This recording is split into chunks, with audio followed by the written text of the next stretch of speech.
record. Voilà. Donc, c'est ça. Numéro 6, page 190 et numéro 7, A et B, page 190.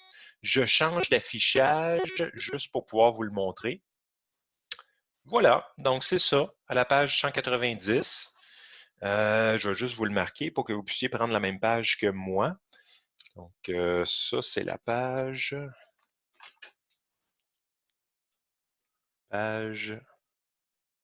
190. Donc, ça ressemble à ça. Je ne sais pas si vous les avez essayés, ceux-là, numéro 6 et numéro 7 à la page 190.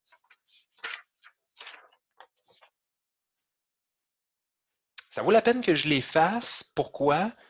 Parce que, en fait, je suis en train de travailler votre examen final. Ben, pas votre examen final, votre examen qui s'en vient, l'examen 4. Puis, j'ai mis des semblables quand même dans votre examen. Donc, c'est pour ça que j'ai décidé de les faire avec vous autres. Donc, ça vaut quand même la peine de se pratiquer. Donc, êtes-vous prêt pour le numéro 6? Celui-là ici. Donc, je vais commencer avec celui-là. Donc, numéro 6. Numéro 6. Ben, il faut trouver A, B et C qui respectent cette condition-ci. Donc, en fait, quand on additionne 2 fois ce premier vecteur-là, moins 3 fois cet autre vecteur-là, moins une demi-fois ce vecteur-là, on obtient le vecteur nul. Donc, il faut déterminer le A, le B et le C pour obtenir un vecteur nul, tout simplement. Donc, moi, ma première étape que j'ai débuté par faire, c'est distribuer mes constantes, donc distribuer à l'intérieur à chacune des composantes. Je ne sais pas si c'est ça votre premier réflexe, vous aussi, quand vous voyez un problème comme ça. Est-ce que c'est ça votre premier réflexe? J'imagine que oui, hein? Mohamed? Probablement. Oussama, OK. OK, ben, si c'est ça votre premier réflexe, ben, je vais faire ça. Donc, ça fait 2A pour la première composante. La prochaine, ça va être moins 2. La prochaine, ça va être 8. Plus l'autre vecteur, ben là, moins 3 fois 4, 12. Moins 3B. Oups, j'ai fermé trop tôt. Encore une composante. Moins 3 fois 6, moins 18. Et moins une demi fois 4, donc ça va être moins 2. Moins une demi fois 2, ça va être 1. Et le dernier, ça va être moins une demi C. Tout ça égale au vecteur nul. Donc, je l'ai juste écrit comme étant le vecteur nul. Donc, je ne sais pas, est-ce que c'est trop vite? Est-ce que vous me suivez bien quand je fais ça comme ça? J'ai distribué mon 2, donc ça fait 2A, moins 2, 8. Moins 3 fois 4, 12. Moins 3 fois B, moins 3B. Moins 3 fois 6, moins 18. Moins une demi fois 4, moins 2. Moins une demi fois moins 2, ça fait 1. Puis moins une demi fois C, ça fait moins une demi C.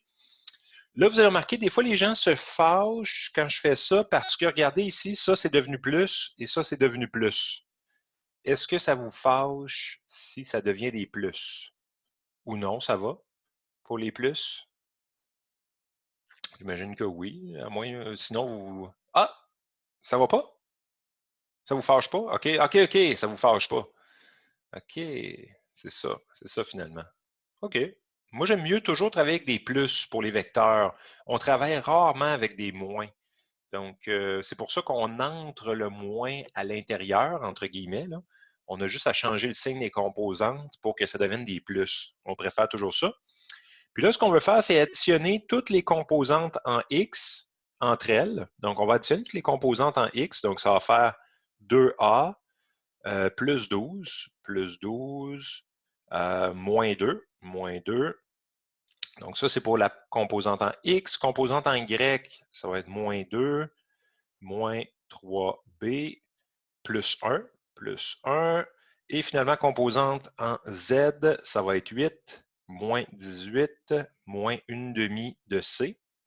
Tout ça égale le vecteur nul. Donc, on fait juste travailler avec les composantes. Donc, ça, c'est la composante en X, composante en Y et composante en Z. Hein. Donc, on l'a fait pour chacun. Ça, c'est X, ça, c'est Y, ça, c'est Z. X, Y, Z. X, Y, Z. Donc, on additionne tout simplement toutes les X et toutes les Y, toutes les Z. Si on simplifie un peu, ben, on va avoir 2A plus 10 pour les X. On va avoir moins 1, moins 3B pour les Y. Et là, on va avoir moins 10, moins 1 demi de C pour les Z. Tout ça est égal au vecteur 0, 0, 0. Et là, je pense que dernier cours, je pense que c'est Jacobo qui avait posé la question, c'est quoi la différence entre 0 et le vecteur nul? Ben, le vecteur nul, lui, a 3 composantes égales à 0, tandis que le nombre 0, ben là, c'est juste un nombre 0, là. Donc, l'intérêt du vecteur nul, ben là, on le voit ici, c'est que en fait, le x de ce côté-ci doit être égal au x de ce côté-là. Et le y de ce côté-ci doit être égal au y de ce côté-là.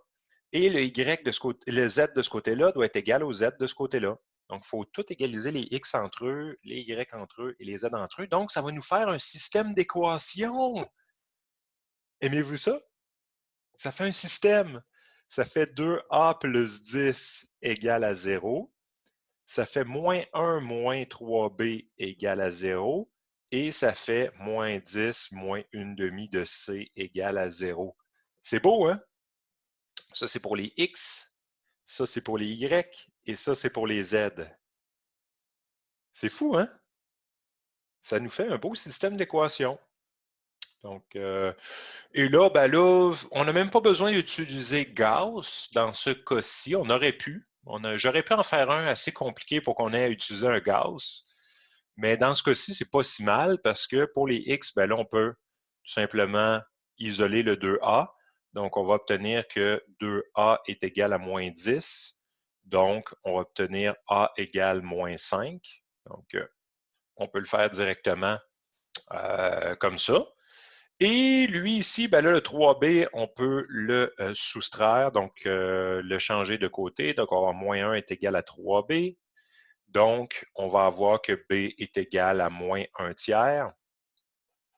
Et finalement, on va faire la même chose avec lui. Le C, on va le changer de côté. Donc, on va avoir moins 10 égale à 1 demi de C. Donc, ça veut dire que moins 20 est égal à C.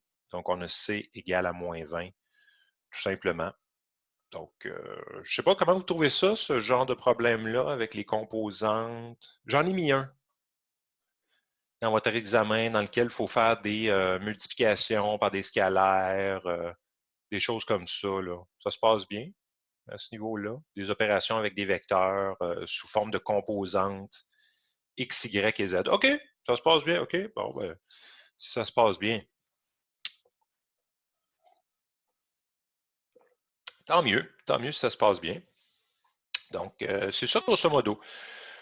Vous, en fait, l'intérêt de ça est plus ou moins intéressant au niveau électricité. Ça peut venir vous intéresser, les systèmes d'équations, c'est plus au niveau des lois de Kirchhoff. Je ne sais pas si vous en faites un peu en électricité, là, des lois de Kirchhoff pour calculer des intensités, calculer des résistances dans des circuits.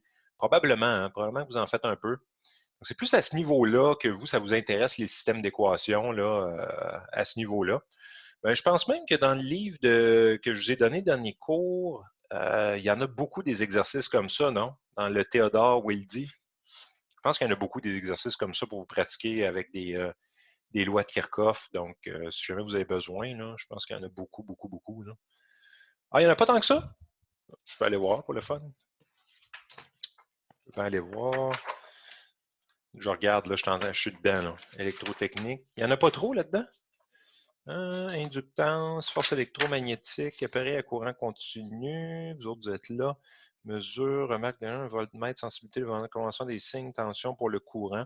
Ça va être à la page 73, je pense. Solution des circuits à courant continu. Ah, première loi de Kirchhoff, page 85. Ah, OK, pour le cours, OK, OK. Page 85, si je m'en vais voir. Ouais, vous en avez une coupe ici, là. Ici, vous en avez plusieurs, des exercices, si jamais ça vous intéresse, là, dans écrire des circuits, trouver la valeur du sens réel du courant, vous avez un paquet d'affaires. Donc, trouver les valeurs du sens réel, théorème de T, Vénine, déterminer les circuits, ça c'est bien. Utilisant le principe de superposition, déterminer les tensions et les courants. Vous en avez une couple là, ici. Là. dans Théodore Wildy. Donc, niveau avancé, hein, c'est pas très avancé. Là. Vous pouvez vous pouvez vous permettre, là, si jamais ça vous intéresse dans celui-là, là, de vous gâter. Là. Donc, c'est ça, grosso modo. Donc, voilà.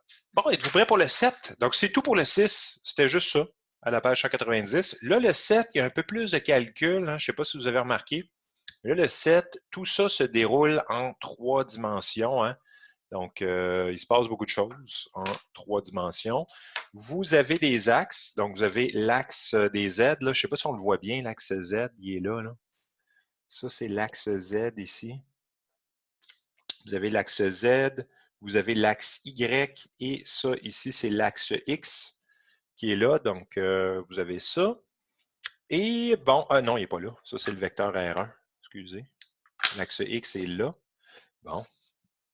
Donc, vous avez 3 axes. Donc, je vais vous les faire un peu plus foncés, les axes, pour que ça paraisse un peu mieux. Là. Axe X et axe Y. Voilà. Et là, c'est ça, vous avez 2 vecteurs. Vous avez le vecteur R1 et vous avez le vecteur R2. Là, on vous demande de calculer l'angle entre les deux. Je ne sais pas si ça vous inquiète, ce genre de problème-là. Est-ce que ça vous inquiète ou ça va?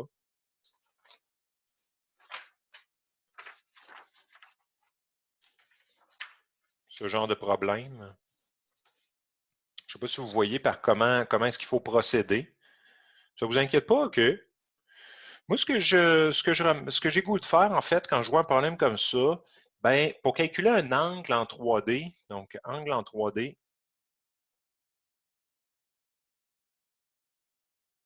il faut utiliser quoi? Utiliser il faut utiliser quelle technique? Quelle formule, en fait? Non, pas produit vectoriel. Produit scalaire.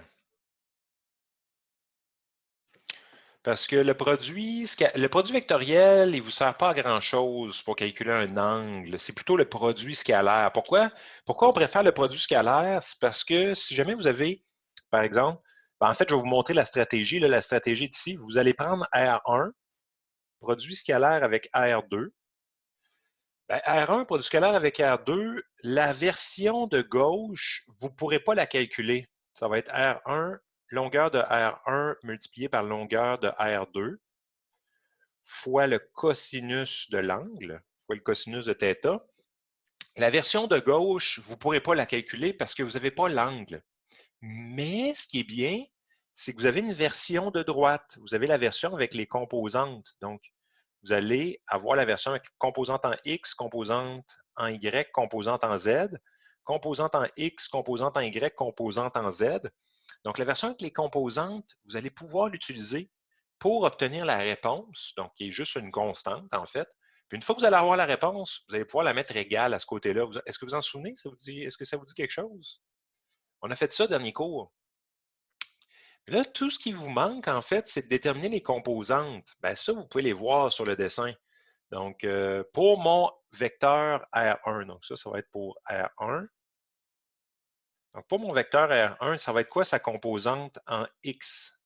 Est-ce que vous le voyez?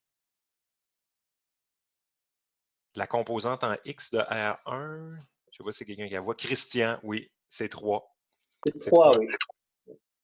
3. Parce que regardez, la distance sur l'axe des X, ben, c'est de 3 mètres. Donc, pour l'axe des X, nous allons avoir un 3 mètres de distance. Sur l'axe Y, ça va être combien? Moins 4. Pourquoi moins 4? Ben, c'est parce qu'ici, ici, c'est la partie négative. Donc, ici, on est dans le négatif de Y. Donc, comme on est dans le négatif de Y et qu'on a une mesure de 4, ben, ça va être moins 4. Puis finalement, ben là, il n'y a pas de composante Z, donc ça va être 0. Donc, ça, c'est pour le R1. Pour le R2, je ne sais pas si vous le voyez, là, le R2, en X, ça va être combien pour le R2? Je ne sais pas s'il y en a qui le voient bien. 2. C'est 2 en X. 2 en x. Pourquoi? Parce qu'on a une distance de 2 ici. Donc, on a une distance de 2 sur l'axe x. En y, on va avoir un 6. Et finalement, en z, c'est combien? En z, moins 3, André. Ben oui, moins 3, parce qu'on descend de 3. Donc, on est dans la partie négative de l'axe z, donc ça va être moins 3. Puis là, une fois qu'on a nos composantes, ben là, on peut faire un produit scalaire. C'est tout simplement 3 multiplié par 2, moins 4 multiplié par 6, plus 0 multiplié par moins 3. Donc là, ça se fait bien. Là, on va avoir un 6, moins 24. Donc, ça va nous faire un moins 18. Et je vous rappelle que c'est des joules, entre guillemets. Là, quand on fait un produit scalaire, ça nous donne des joules. Là, c'est juste pour le plaisir. C'est pas des joules parce que, bon, il n'y a pas de force, il n'y a pas vraiment de déplacement. Donc, ça n'avait pas de sens de parler de joules. Mais si on avait à calculer des joules, si on avait à calculer un travail, ça donnerait des joules, cette chose-là, ce moins 18-là. Mais là, on ne s'en sert pas pour faire ça. Donc, c'est moins 18. Ce qui veut dire que c'est la réponse de ce côté-là. Donc, ça va être moins 18 pour le côté de gauche. Oh, mais là, le côté de gauche, j'ai besoin de mes longueurs. Donc là, il faut que je détermine mes longueurs de R1 et de R2 avant de m'occuper du côté de gauche. Donc, je vais devoir calculer longueur de R1. Ça se fait quand même assez bien. Hein? C'est Pythagore, donc c'est Pythagore des composantes, mais c'est un Pythagore en 3D. Est-ce que ça vous perturbe encore, le Pythagore en 3D, ou ça va? Vous l'avez accepté. J'imagine que c'est Pythagore en 3D. J'imagine que vous acceptez ça sans trop de peine. Donc, ça va faire 9 plus 16, ça fait racine de 25. Ah, ben ça fait 5. Donc, pour le R1, la longueur de R2, ça va être égal à racine carrée, 2 au carré plus 6 au carré plus moins 3 au carré. Ça fait 36 plus 4, ça fait 40 plus 9. Ah, ça fait racine de 49, ce qui fait 7. Donc, très pratique. Très pratique, c'est deux belles longueurs de vecteurs. Donc, on peut venir les remplacer ici. Ça fait 5 fois 7 fois cosinus θ. Donc, on peut isoler le cosinus. On va avoir cosinus θ égale à moins 18 divisé par 5 fois 7, 35. Donc, il nous reste juste à calculer avec notre calculatrice. Est-ce que j'ai ma calculatrice pas loin? Oui, j'ai ma calculatrice. Mais là, j'ai ma vieille calculatrice. Là. Oh, OK, pâle. Est-ce que c'est trop pâle comme calculatrice? Ou c'est pas si mal? De mon côté, c'est assez pâle. Hein? Moins 18 divisé par... Elle manque de batterie, cette calculatrice-là. 35 égale ça. Donc, j'ai moins 51,42. Puis là, je fais deuxième fonction cos.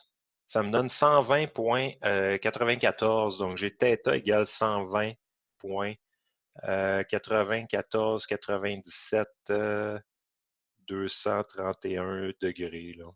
Je ne vais pas mettre toutes les décimales quand même. Là. Bon, comment vous trouvez ça? Ça va? Ça va pour Bader, en tout cas, là. Bon, Ronald aussi, Oussama. Mohamed aussi, OK, c'est bien. Ben, en fait, c'est ça, c'est en plein ça, Oussama. On se rend compte qu'avec cette méthode-là, les calculs d'angle en 3D deviennent simples. Parce que si on n'utilise pas cette méthode-là, ben là, il faut générer un triangle. Il faut se faire un triangle en 3D. Une fois qu'on a notre triangle en 3D, en fait, je peux même vous le montrer, là, en fait, l'autre méthode, c'est de faire ce triangle-là. Donc, ça serait de se générer un triangle comme ça. Et là, le problème, ça serait ben là, il faudrait déterminer la longueur de ce côté-là. Ben là, la longueur de ce côté-là, c'est pas si mal, c'est 7. Donc, on a 7 de longueur ici. Il faudrait déterminer la longueur de ce côté-là, qui est 5. Et il faudrait aussi déterminer la longueur de ce côté-là. Là, je ne la sais pas, là, mais il faudrait la déterminer. Puis là, une fois qu'on aurait la longueur des trois côtés, on utiliserait la loi des... Je ne sais pas si quelqu'un le voit. Il faudrait utiliser la loi des cos. En plein ça, Christian. Il faudrait utiliser une loi des cos. Donc, c'est beaucoup plus long et fastidieux que juste utiliser un petit produit scalaire. Je trouve que ça va beaucoup plus rapide utiliser produit scalaire que utiliser loi des cos. Et ça nous amène aussi à, si jamais on est en 4 dimensions, sais, si jamais on est en 4 dimensions, bon, OK, là, les gens vont me dire, ouais, c'est quoi le dessin en 4 dimensions? On n'en a pas besoin. Mais on pourrait s'amuser à calculer des angles en 4 dimensions. On pourrait le faire aussi. Chose qu'il y a probablement juste moi qui fais, mais en tout cas, ça peut être intéressant de calculer des angles en 4 dimensions. En tout cas, ça pour dire que c'était ça. Pour le B, je ne sais pas si vous le voyez bien. Hey, le B, on le voit mal. Hein? Oh, je vais peut-être être obligé de retranscrire les nombres. Ben, vous l'avez dans votre cahier, en tout cas. Là. C'est 0,4 de là à là. Vous l'avez dans votre cahier, hein? 0,4. Vous avez 0,2 de là à là. Et là, on le voit mieux. Ouais, on le voit un peu mieux. On a 0,5 de là à là. Et on a 0,8 de là à là. Et 0,6 de là à là. Et je pense que c'est tout, hein? Ouais, c'est tout, c'est tout, c'est tout. Ça s'appelle le point C. Ça s'appelle le point D. Ça s'appelle le point B. Et ça s'appelle le point A. Donc, vous avez tous les points. Ce qu'on veut déterminer, c'est l'angle θ ici, là, ça c'est θ, et l'angle bêta. Donc, c'est des lettres grecques. Hein? Si jamais vous allez en Grèce, si vous ouvrez un journal grec, ça a l'air d'être un cours de maths.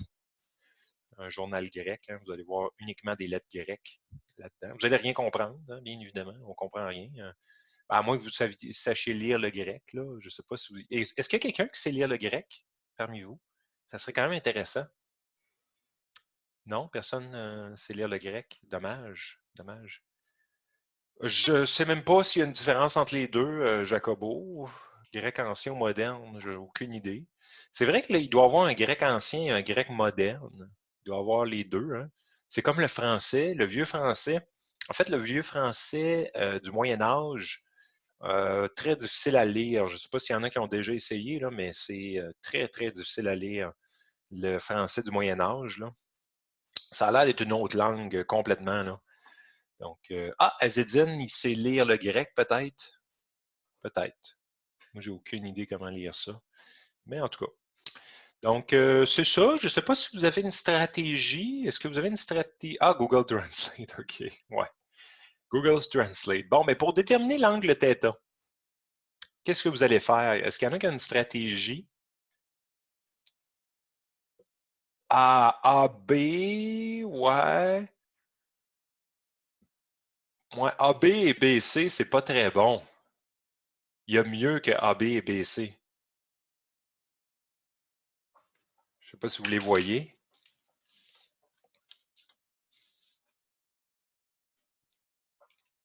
Il faut prendre BA et BC. Comme ça. Idéalement, vos deux vecteurs doivent avoir la même origine. Idéalement. Donc, même origine.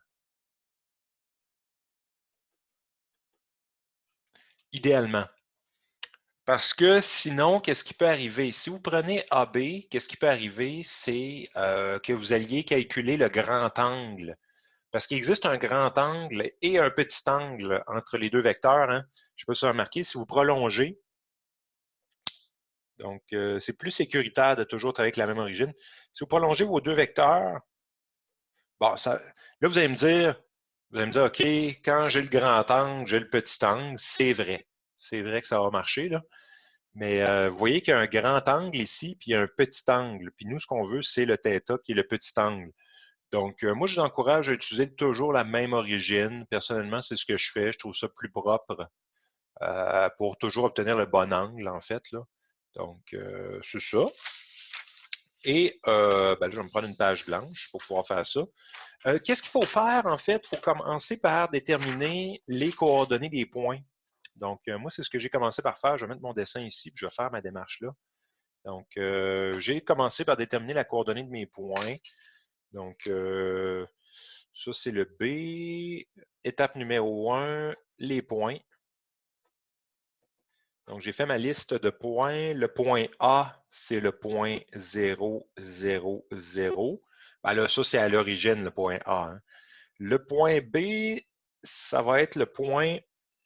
le point B, je ne sais pas si vous le voyez ici, là.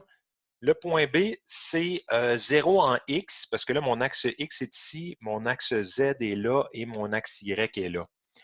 Donc, le point B n'a pas de composante en X. Donc, le point B, ça va être 0.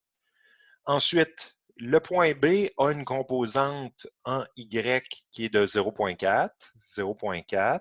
Et finalement, le point B a une hauteur sur l'axe Z de 0,5. Je ne sais pas si vous les voyez bien, que c'est 0, 0, 0,4, 0,5 pour le B. Le voyez-vous bien? Ou c'est un peu flou? Good. Maintenant, le C. Le C, ça va être combien pour X? Pour la composante X? 0,8. Y?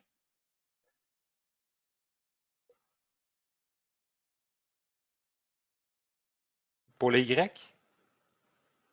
0,6, exactement. J'ai dit, Christian, vous l'avez vu. Oussama aussi, 0,6. Et finalement, pour le Z, ben là, ça va être 0. Parce qu'il n'y a pas de Z, il n'y a pas de hauteur sur l'axe Z. Et finalement, ça me prend le point D qui va être égal à 0. Ensuite, 0,6 et 0. Parce que lui, il a seulement une composante en Y, tout simplement. Donc, c'est tout. J'ai tous mes points. Maintenant, il faut que je détermine mes vecteurs, parce que moi, ce que je veux, c'est le vecteur AB, qui est égal à, ben là, on prend toujours, c'est toujours la fin moins le début. Hein. C'est toujours ça. Pour aller chercher les composantes, on fait toujours le point de la fin moins le point. Oui, BA, excusez. J'ai fait l'erreur que je ne voulais pas faire, que je voulais vous dire de ne pas faire. Ben oui, Bader et Oussem. C'est BA. Donc, c'est la fin moins le début. La fin, c'est A, puis le début, c'est B. Donc, on prend le A, moins, donc c'est 0 moins 0 en fait. 0 moins 0, ça me fait 0. 0 moins 0,4, ça me fait moins 0,4. Et finalement, 0 moins 0,5, ça fait moins 0,5. Donc, c'est toujours ça la technique en fait pour aller chercher les composantes d'un vecteur. Après ça, j'ai besoin de BC. Donc, même chose, c'est fin moins début. Ce qui va être égal à, ben là, la fin, c'est C, le début, c'est B. Donc, ça va être la composante en C moins la composante en B, 0,8. Composante en C moins composante en B, 0,2. Composante en C moins composante en B, moins 0,5. Ça, est-ce que ça va? Est-ce que vous êtes à l'aise de faire ça? Il faut être très à l'aise de faire ça. J'en ai mis dans votre examen également. C'est pour ça que je me permets de le faire. OK, vous êtes très à l'aise. C'est beau. Puis là, maintenant, ben, là, on peut faire notre produit scalaire. Donc, on peut faire BA, produit scalaire avec BC. Donc, il y a deux versions. Il y a la version de droite, qui est tout simplement de faire 0 moins 0,4 moins 0,5 produit scalaire avec 0,8. J'aurais peut-être pas assez de place. On va tasser un peu. 0,8, 0,2, moins 0,5. Et il y a la deuxième version qui est longueur de BA multiplié par longueur de BC multiplié par cosinus de θ. Donc, c'est pour ça qu'on l'utilise en fait, c'est qu'il y a deux versions à la formule. J'ai pas été chercher les longueurs. Bon, là, les longueurs, est-ce que vous me permettez de juste vous les donner, vu que vous êtes quand même habitué d'aller les chercher, là, les longueurs? Moi, j'ai eu racine de 0,41. Sans vous donner trop de détails, est-ce que vous acceptez racine de 0,41? Sans trop de détails, BC aussi. Je les ai faits ce matin. Racine de 0,93. Je vous les donne rapido presto. C'est tellement rapide à faire, là. Tu sais, vous prenez votre calculatrice, c'est tellement rapide. Vous faites 0,4 au carré plus 0,5 au carré, ça donne 0,41. Donc, c'est fait. L'autre, 0,8 au carré plus 0,2 au carré plus 0,5 au carré, c'est 0,93. Donc, ça va tellement vite à faire que j'ai le goût de vous le donner directement, là, sans vous montrer tous les calculs. C'est juste de tout mettre au carré. Donc, là, on peut faire notre produit scalaire. Donc, c'est 0 fois 0,8 moins 0,4 fois 0,2 moins 0,5 fois moins 0,5. Donc, ça va nous faire 0,17. Si vous faites tout ça d'un coup. Est-ce que vous me permettez de vous mettre aussi 0,17 comme réponse sans vous faire tous les détails? Bon, là, maintenant qu'on est habitué, là, on peut aller plus vite un peu. Donc, je me permets. Je me permets. Donc, je vais avoir 0,41 multiplié par racine de 0,93 fois cosinus de l'angle égale à 0,17. 0,17. Là, vous pouvez isoler votre cosinus. Cosinus θ égale 0,17 sur racine 0,41 fois racine 0,93. Donc, ça va quand même très, très vite hein, pour aller chercher. Donc, vous avez juste à faire 0,17 divisé par parenthèse racine 0,41 fois racine 0,93. Et là, remarquez que j'ai un modèle autorisé à l'examen hein, de calculatrice. Avant, j'avais mon autre. Mon autre, est-ce que je l'ai encore? Je ne la trouve pas aujourd'hui, mon autre calculatrice. Je suppose que je l'ai mis. Mon autre calculatrice, où est-elle? Ah, j'ai perdu mon autre calculatrice. Mais celle-là, c'est une vraie 531. Donc, elle est autorisée à l'examen. Égale ça, deuxième fonction cos. J'ai un angle de 74. Donc, θ est égal à 74,0197553 degrés. Donc, c'est la technique pour aller chercher. Remarquez que sur le dessin, ça n'a pas l'air d'être un angle de 74. Hein? Je ne sais pas si vous avez remarqué, là. Ça a l'air d'être beaucoup plus petit, mais c'est à cause de la perspective. Donc, je ne sais pas si vous acceptez la perspective maintenant. Est-ce que vous l'acceptez? OK. Si vous l'acceptez, c'est correct. C'est du 3D, là. C'est normal. Parce que, tu sais, si vous regardez, mettons, deux crayons, si vous regardez deux crayons comme ça, ben là, vous voyez l'angle à peu près de 45. Mais là, si je change d'angle de vue, tu sais, si je vous mets une autre vision, là, ben, on dirait que l'angle est plus petit si on change de vision. Si je me mets comme ça, on dirait un très petit angle. Là, comme ça, oups, on dirait un grand angle, petit angle, grand angle. Mais c'est toujours le même angle, en fait, que je fais avec mes deux crayons.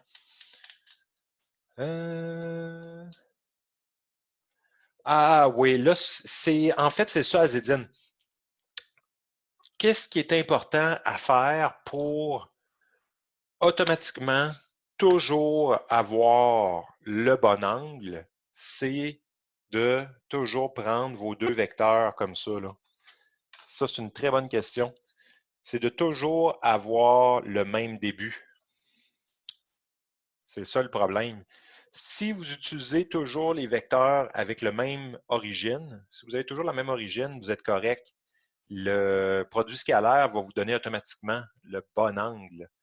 Donc, c'est pour ça que moi, je ne prends pas de chance. Je travaille toujours avec la même origine pour ne pas me ramasser avec l'angle complémentaire. Puis là, après ça, là, ils sont presque similaires. On ne les voit pas dans le dessin. On ne sait pas lequel prendre. Là. Ben, faites attention. Travaillez avec la même origine. Comme ça, vous n'aurez pas de problème. Travaillez toujours du B. Et là, ça vous donne automatiquement le bon angle que vous cherchez. Parce que ça, c'est une bonne question d'Azedine. Donc, c'est pour ça que je n'ai pas pris AB, en fait. Parce que si j'avais pris AB, ben là, j'aurais eu le problème de me ramasser avec potentiellement le mauvais angle. Donc, je ne l'ai pas testé avec AB. Avec AB, ça serait bien de le tester, mais je pense qu'avec AB, il va nous donner l'autre angle. malheureusement. Donc, il faut se méfier. Hein. Donc, c'est toujours mieux de travailler avec la même origine pour que le produit scalaire nous donne l'angle automatiquement recherché entre les deux vecteurs. Là. Donc, c'est ça. Êtes-vous prêt pour l'autre, le bêta? Donc, je peux le faire en dessous, le bêta. Le bêta, ça se fait quand même assez bien, le bêta. Je vais peut-être le faire par-dessus, en fait. Le bêta, juste ici. Donc, je vais le faire ici parce que j'ai déjà mes points. Donc, je vais le faire par-dessus. C'est ça, exactement. Il faut faire, en plein ça, CB et CD. Donc, on va générer deux vecteurs. On va générer le vecteur CB, hein, bien évidemment. Pourquoi on fait CB? Ben, c'est parce qu'on va avoir la même origine. On veut partir du C. Donc, on veut toujours avoir la même origine. CB, ça va être fin moins début. Encore une fois. Donc, la fin, c'est B. Donc, c'est 0 moins 0.8. La fin, c'est B. Donc, c'est 0.4 moins 0.6. Donc, ça fait moins 0.2. Donc, fin moins début, ça fait 0.5. Et ensuite, on fait CD, qui est égal, encore une fois, à fin moins début. Donc, la fin, c'est D. Donc, c'est D moins 0.8. Donc, c'est moins 0.8.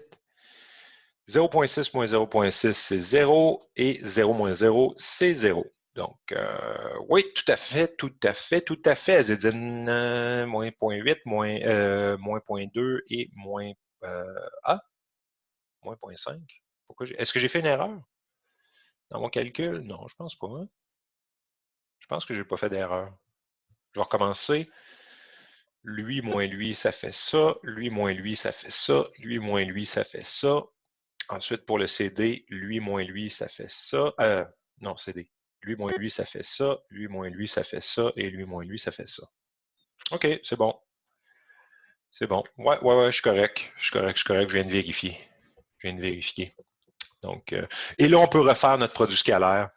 Donc, bon, ben c'est ça. Donc, CB, produit scalaire avec CD, ça va être égal à moins 0.8, moins 0.2, 0.5, produit scalaire avec moins 0.8, 0, 0, ce qui va faire moins 0.8 multiplié par moins 0.8, moins 0.2 multiplié par 0, plus 0.5 multiplié par 0. Ah, il ne se passe pas grand-chose. Ça va faire 0.64, tout simplement.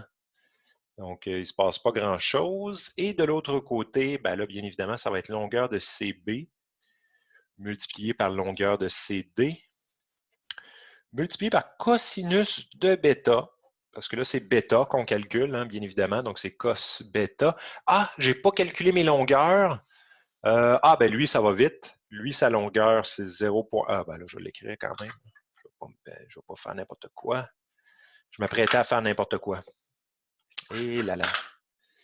Longueur de CD égale 0.8. Lui, je n'ai même pas de calcul à faire. Là. Il y a juste une composante. Donc là, c'est 0.8. Et lui, lui, c'est la même longueur que BC. Donc lui, c'est égal sa longueur à CB. C'est égal à racine carrée de 0.93. 0.93. Donc, c'est racine carrée de 0.93 comme tout à l'heure. Donc, je peux le remplacer par racine carrée de 0.93. Lui, sa longueur, c'est 0.8 fois cos de bêta. Tout ça égale 0.64. Donc, cos bêta égale 0.64 sur racine 0.93 fois 0.8. Donc, on peut le faire. 0.64 divisé par racine 0.93. Oups, j'ai oublié. 0.93 fois 0.8. Ça me donne ça, 0.82. Et si je fais deuxième fonction cos, j'obtiens 33. Ouais, 33,94. Bêta égale 33 .9462 9503. En plein ça, Zedine, j'ai la même chose que toi. On est correct. Donc, 33 degrés, c'est bizarre, hein, parce que c'est à cause de l'effet de perspective. Hein, on dirait que bêta est de la même grosseur que θ, mais bêta est de 33 et l'autre angle est de 74. Donc, ça n'a pas l'air, là, mais lui, c'est à peu près, c'est environ 34 avec la perspective, et lui, c'est environ 74.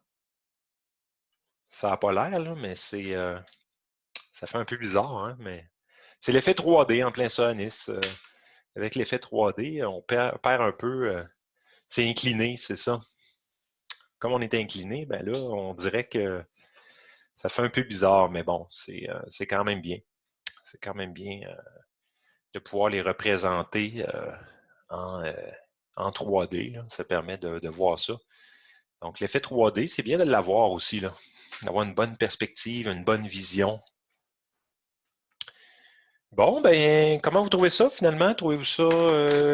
L'endroit où on peut perdre beaucoup de points, c'est quand on détermine en fait nos points. C'est l'étape 1, en fait, qui est dangereuse, là, où il faut faire très attention, c'est ici, là. C'est quand vous cherchez vos points. Donc, ça, c'est l'étape la plus importante, en fait, là. Si vous ratez cette étape-là, l'étape de trouver vos coordonnées de vos points, tout le reste est mauvais. Donc là, faites attention, là. Surtout, je vais vous donner 2 semaines pour l'examen 4. Faites attention de bien calculer. Ben, je ne veux pas faire les deux, Bader, mais je peux en faire un des. Ben, je vais vous en laisser au moins un pour vous pratiquer. Est-ce qu'on voulait que je fasse D? Je peux faire D. Comme D est un petit peu différent, là, je pourrais le faire, ouais. Je pourrais faire D. Puis il nous reste quand même beaucoup de temps, hein? Il nous reste combien de temps? Ah, il n'est même pas 5 heures. J'ai le temps de faire D. Ben ouais. J'ai le temps de le faire, celui-là aussi. Je ne l'avais pas préparé, mais ça va bien se faire également. Donc, je vais prendre ma règle. Donc, ah non, c'est tout. C'est tout, Jacobo. Je fais juste quelques exercices. La prochaine matière, c'est la semaine prochaine. Donc, je ne vois jamais de matière, en fait, le jeudi avec vous autres. Donc, ça, c'est l'axe des Z. L'axe des X est là. Là, il faut se méfier, hein, parce que des fois, et j'ai fait ça aussi dans mon examen. Je m'excuse là pour ceux que ça perturbe, mais l'axe des X est là. Est-ce que ça vous perturbe quand on change les axes un peu, là? On se permet, là. J'ai fait ça dans l'examen, là. J'ai joué un peu avec mes axes. Donc, des fois, on les change.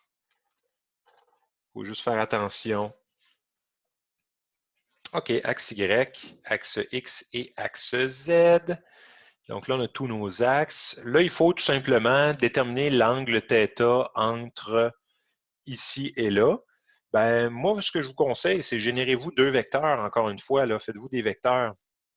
Donc, je vais me faire un premier vecteur qui part de l'origine et qui va au bout de la pièce, ici. Donc, faites-vous un vecteur, je vais l'appeler V. Et faites-vous un vecteur que je vais appeler U. Donc, un vecteur V et un vecteur U. Donc, vous avez 2 vecteurs, là et là. Vous êtes choqués, vous êtes choqués. Donc, c'est ça. Ouais, des petits pièges. Il y a des petits pièges quand même dans votre examen. J'ai mis des très. C'est pas des gros pièges, là. Tout est sur le papier. C'est vraiment identifié X, Y et Z. Mais là, c'est juste à vous de bien lire et de bien faire attention, en fait. C'est pas réellement des pièges, c'est juste de pas se dire que c'est tout le temps pareil, que X est tout le temps à la même place, Y est tout le temps à la même place. Il faut bien lire, là, mais c'est pas des vrais pièges. Donc, bon, mais c'est ça, on a tout, en fait. Ben là, on n'a même pas besoin, en fait, de trouver la coordonnée des points puisque nos 2 vecteurs partent de l'origine. Donc, c'est juste de déterminer leur composante en X, composante en Y. Donc, pour le V, ben, le V, sa composante en X, ça va être de combien pour le V? Ouais, ben là, on est dans le négatif. Donc, moi, j'irais moins 400. Ouais, Christian, j'irais moins 400. Moins 400, parce qu'on mesure dans ce sens-là. Donc, après ça, pour le Y, ben là, je ne vois pas de composante en Y, donc 0. Puis pour le Z, ben là, c'est 250. 250 comme ça. Donc, moins 400, 0, 250. Pour le U, on va avoir ça, ça et ça. Ben là, pour le U, on voit qu'il y a une petite mesure là, de 50 en X, donc c'est moins 50 en X. Après ça, sur l'axe Y, on a un 300, 300. Et finalement, sur l'axe... Oh! Est-ce que je me trompe? Non, je ne me trompe pas. Est-ce qu'on a du Z? On n'a pas de Z, hein? Donc, c'est 0 en Z. Donc, moi, c'est ce que je vois. Il n'y a pas de Z. Il n'y a pas de hauteur. À moins que le 50, à moins que je me trompe, là. J'essaie de regarder parce que ma feuille est très pâle. Ouais, le 50, c'est bien en X, hein? Vous confirmez que le 50, c'est en X. Ah, vous dites que c'est en Z? Moi, je le vois en X, là. Parce qu'il y a deux flèches, là. Il y a une flèche comme ça, puis il y a une flèche comme ça, là. Donc, ça a l'air de dire que c'est la distance de là à là, le 50. Ouais, ouais. Bon, on va faire le calcul, puis si on n'arrive pas à la réponse, ça veut dire qu'on s'est trompé. C'est ça la technique. Aïe, aïe, aïe. Donc là, j'ai mes deux vecteurs, fait que ben là, je peux procéder, hein. Donc, ah oui, les longueurs, c'est toujours pratique d'avoir les longueurs. Donc, longueur de V, ça va être égal à quelque chose.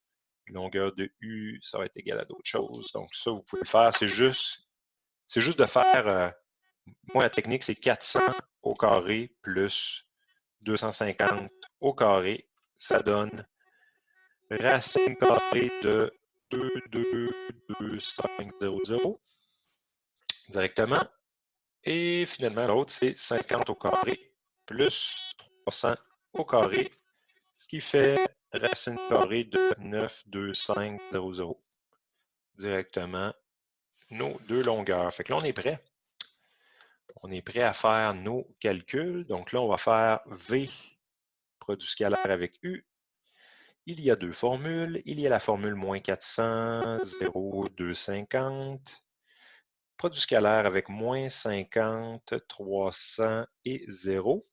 De l'autre côté, longueur de V multiplié par longueur de U multiplié par cosinus de l'angle.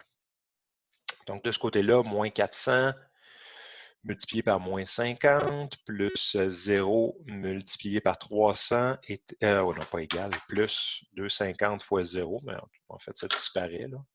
Plus 250 fois 0. Donc, on va seulement avoir 400, 4 fois 5, 20. Donc, ça va être 2, 0, puis il faut additionner 3 0, 0, 0, 0. 20 000. Ah, ben on a les réponses. On a les réponses dans les exercices du cahier. Donc, vous allez pouvoir le voir, là. Mais en fait, mon doute, il vient du fait que quand j'ai fait imprimer ma feuille, tout est tellement pâle que j'ai de la misère à voir. C'est trop pâle. Ça doit être parce que je commence à manquer d'encre. Mais vous avez vous, de votre côté, dans votre cahier, est-ce que c'est pâle comme ça? Moi, c'est vraiment pâle. J'imagine que non, hein? De votre côté. C'est pas aussi pâle, hein? Moi, c'est pour ça que j'ai de la misère à voir, là. C'est pour ça que j'ai un doute, en fait. C'est moins pâle, hein? C'est ça. Moi, j'ai un doute là, que le 50, il est là, il est vertical ou horizontal. C'est juste là mon doute, en fait. En tout cas, donc ça, c'est racine carrée de 2, 2, 5, 0, 0, multiplié par racine carrée de 9, 2, 5, 0, 0, fois cos θ égale à 20 000. Donc, cos θ va être égal à 20 000 divisé par les deux racines 2, 2, 5, 0, 0 fois racine 9, 2, 5, 0, 0. Donc, on peut le faire, on va voir. On va voir qu'est-ce que ça donne. 20 000 divisé par parenthèse, racine de 22500 multiplié par racine de 92500. Fermeture de parenthèse égale 0,43, deuxième fonction cos, 63,99. Ouais, j'ai ça moi aussi, Oussem. Ouais, j'ai 63,99. Donc, j'ai θ égale 63,9983328 degrés. Est-ce que c'est bon? Ah, on n'a pas bon?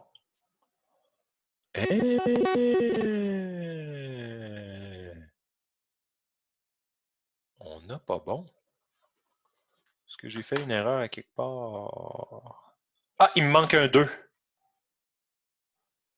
Ben oui, il me manque un 2. Désolé. Il me manquait un 2 ici, là.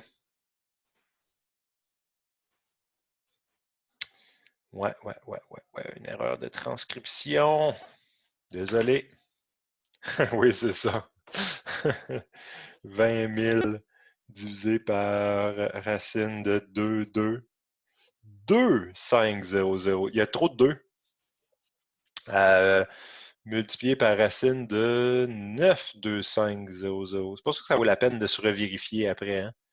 Deuxième fonction cos. OK, j'arrive à 81. Ben oui, 81,99. Bon. Ah! Θ égale 81,98,628,945. Vous voyez, hein? Même moi, je fais des erreurs. Mais mon truc, c'est de me revérifier. En fait, j'ai fait mon examen final en fin de semaine passée d'université. Hein, parce que nous, notre session d'hiver s'est terminée la fin de semaine passée. Moi, j'ai fait tout l'examen, puis après ça, j'ai revérifié parce que vraiment, il faut toujours se revérifier parce qu'on fait toujours des erreurs d'inattention. Toujours, toujours, toujours. Et ça, c'est la règle d'or de l'informatique. Hein. En informatique, gardez-vous en tête que dans votre programme, il y a toujours des erreurs. Il y a toujours des erreurs. Puis il faut vraiment se revérifier tout le temps, tout le temps, tout le temps. C'est ça le problème. Moi, je me dis tout le temps, il y a toujours des erreurs. Dans un programme, il y a tout le temps. Il y a tout le temps, tout le temps, tout le temps. Il faut se revérifier, se revérifier, se revérifier. Vous ne réussirez jamais à trouver toutes les erreurs, mais c'est pas grave. Il faut en avoir le moins possible, hein, bien évidemment. J'ai remarqué ça, les utilisateurs sont particulièrement doués pour trouver les erreurs, eux autres. Quand vous lancez votre programme, là, vous le donnez à quelqu'un d'autre, ben, il y a toujours le temps quelqu'un qui va penser à quelque chose que tu n'as pas fait. C'est ça c'est la même chose en mathématiques. Quand vous donnez votre calcul à quelqu'un d'autre, lui va trouver rapidement votre erreur. Mais vous ne la voyez plus. Vous êtes tellement dedans que vous ne voyez plus votre erreur. En tout cas, moi, ça me fait ça. Là. Je suis tellement dedans dans mon calcul que là, je ne vois plus mes erreurs. Puis à un moment donné, les erreurs deviennent invisibles. Bon, ben, comment vous trouvez ça finalement? Trouvez-vous ça bien, difficile? Ça se passe bien? On est bien, OK. C'est bien. J'ai pas d'autre chose vraiment à vous dire à part ça, parce que si vous regardez les autres exercices, ben là, des exercices de triangle, on en a fait, hein, bien évidemment. Donc, déterminer les angles avec le produit scalaire d'un triangle, on en a fait. Des points dans l'espace, bon, ça, vous pourrez vous pratiquer avec ça. Je vais vous laisser aussi celui-là, le C. Le C, vous pourrez l'essayer. Bien évidemment, il faut se générer deux vecteurs. Là. Vous pouvez vous générer le vecteur AC et le vecteur AB. Donc, vous allez pouvoir vous pratiquer avec celui-là. C'est sûr que je vous en mets un en 3D. Il y en a un en 3D. Ben, en fait, je suis en train il est prêt, là. Il est prêt, votre numéro pour l'examen 4. Où vous avez à trouver des angles en 3D. Donc, à l'aide du produit scalaire. Donc, vous allez devoir faire ça. Donc, je ne sais pas si ça vous stresse. Peut-être que ça vous stresse moins là, maintenant. Probablement hein, que ça doit moins vous stresser. Donc, c'est ça grosso modo. Ah oui, je voulais vous montrer, je vais juste arrêter mon sharing, je vais stopper ça. Je veux vous montrer qu'est-ce qu'on fait prochain cours, calendrier 4. Je vais vous ouvrir ça, je vais l'ouvrir avec Foxit Reader. Ben, le prochain cours, Ce qu'on va faire, c'est vraiment la fin. Donc, si vous regardez la semaine prochaine, je vais vous afficher le calendrier. Le voici, je vous le share. Donc, le calendrier, je vais juste effacer mes commentaires que j'avais mis. Là. Je vais effacer ça. Je peux-tu les effacer? Sûrement que je peux les effacer. Je ne peux pas effacer ça? Ces commentaires-là? Ben voyons donc. J'ai des commentaires que je ne peux pas effacer. Ah oui, je peux effacer ça. Delete. Putain. Je vais effacer ça, je vais effacer ça. Ben, c'est ça, la semaine prochaine, ben, ce qu'on va faire, c'est on va terminer la théorie pour votre examen. Donc, produit vectoriel et application. Donc, ça va être le torque, donc le moment d'une force, et aussi le calcul d'air de parallélogramme. Donc, on peut aller chercher l'air d'un parallélogramme avec le produit vectoriel. Donc, on va finir produit vectoriel. Et jeudi, qu'est-ce que je vais faire? Je vais vous donner l'examen 4. Donc, vous allez avoir l'examen jeudi. Là, je ne sais pas quelle journée dans la semaine prochaine, je vais avoir fini la correction. Là, on verra. Là. J'espère le plus tôt possible. J'essaie d'avancer. Ça avance pas très vite. Je vous dirais, ben là, présentement, j'ai une cinquantaine à peu près d'examens à corriger, là, total. Je dois vous avouer que ça me prend à peu près 1 heure par personne quasiment. Ça me prend entre 40 minutes et 60 minutes par personne, à peu près, j'estime, à peu près à 60 minutes par copie. J'en ai une cinquantaine. J'ai avancé, là, je suis à peu près plus qu'à la moitié. Là. Fait que, il me reste à peu près 25 heures de correction environ. Là. Fait que ça devrait se faire d'ici une semaine. D'ici 25 heures de correction, je devrais réussir à finir à quelque part dans la semaine prochaine. Donc, c'est ça qui me reste à peu près. Puis, je vais vous mettre les résultats sur Omnivox. Je vais vous envoyer aussi votre copie de l'examen corrigé avec mes commentaires très détaillés. Là. Vous allez avoir des commentaires sur votre correction. Comme ça, vous allez pouvoir ne pas refaire les erreurs que vous avez faites là, dans le prochain. C'est ça. Je vais vous laisser 2 semaines pour le faire, l'examen 4. Donc, vous allez avoir 2 semaines. 2 semaines. Encore une fois, pour le faire, il faut me le renvoyer par Mio, exactement comme le précédent. Donc, je ne sais pas si vous aviez d'autres questions, d'autres commentaires, d'autres interrogations avant que je vous laisse aller vous reposer, aller vous détendre, aller travailler sur vos autres cours. Avez-vous des examens la semaine prochaine? Avez-vous quelque chose? Ou c'est tranquille? Ah, vous avez examen la semaine prochaine? Ronald? Examen de quoi? Examen de...